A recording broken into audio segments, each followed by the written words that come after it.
Good morning, students. Today I am going to start chapter 13. Let's play with water. Means what are the characteristics of water? कौन से ऐसे material है जो इसमें dissolve हो जाते हैं? Which materials remains insoluble in it? So first thing or first example, you just have to take a glass of water and add little amount of sugar to that, approximate 1 teaspoon. And later on just stir it, means आपको उसको हिलाना है with the help of a spoon. After few minutes you won't be able to see sugar particles.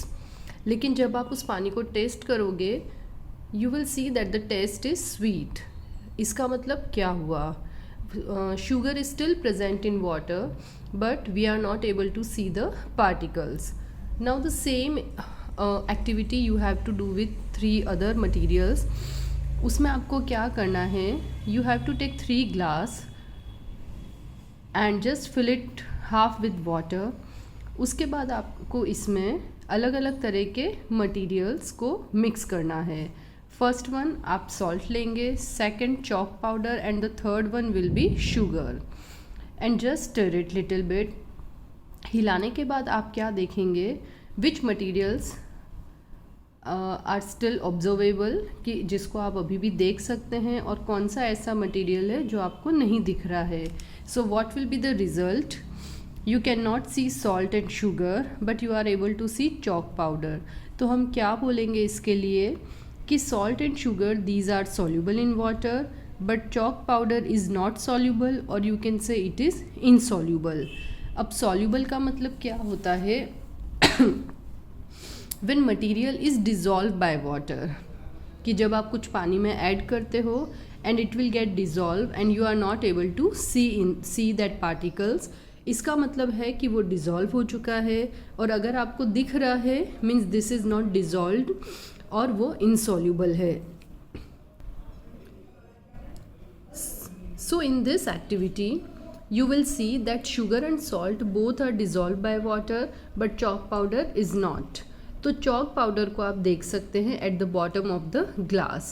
In the beginning chalk powder will remain at the top but when it will become wet with water it will become heavier and then it will get settle at the bottom.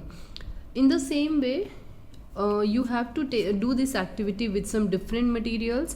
For example sand, jaggery means गुड़, slag lime calcium hydroxide होता है, एक white colour का powder होता है, turmeric, chilli powder, kerosene, wax. ये सब चीज़ों को आपको 1 by 1 you have to add it to the water, और फिर आपको ऑब्जर्व करना है कि these things are dissolve by water और नॉट.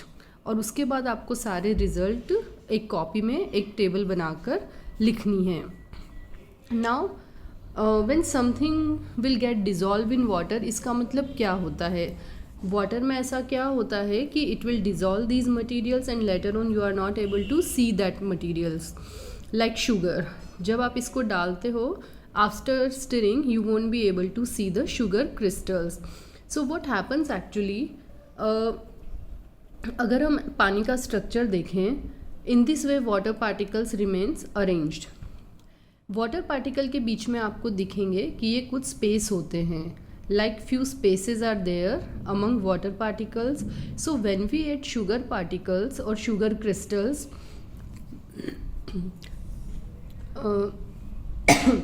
जब आप शुगर क्रिस्टल्स को ऐड करते हैं then it will become smaller, मतलब वो और छोटे पार्टिकल्स में कन्वर्ट हो जाते हैं, and later on these particles will arrange among these spaces. ये जो बीच बीच में स्पेसेस है वो उसमें अरेंज हो जाते हैं and we won't be able to see that.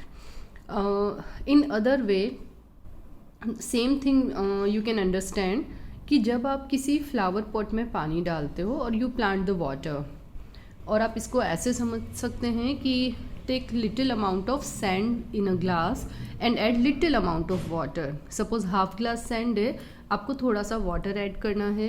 You will see that water will settle. तो वाटर अंदर कहाँ पर जाता है? Actually among sand particles so many spaces are there. तो जो वाटर पार्टिकल्स है वो इन स्पेसेस में फिट हो जाता है. So same thing will be here but opposite, कि वाटर पार्टिकल के बीच में स्पेस है और उनमें शुगर क्रिस्टल्स या सॉल्ट क्रिस्टल्स सेट हो जाते हैं. And here spaces are among sand particles in which water particles will get settled down. So out of that, some substances like sand, chalk, these are insoluble in water but these become wet. वो गीले हो जाते हैं but they do not dissolve in water. Now second point is fast slow dissolution.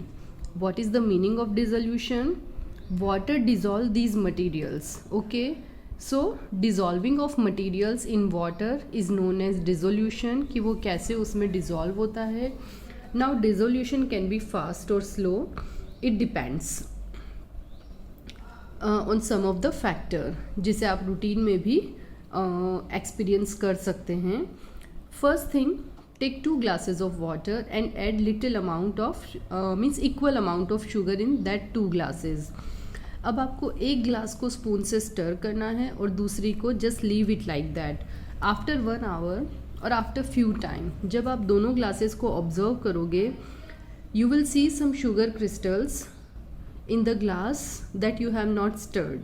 जिसको आप नहीं हिलाते हो उसमें आपको शुगर क्रिस्टल्स दिखेंगे, लेकिन जिसको आपने स्पून से स्टर किया है आपको उसमें शुगर क्रिस्टल्स नहीं दिखेंगे.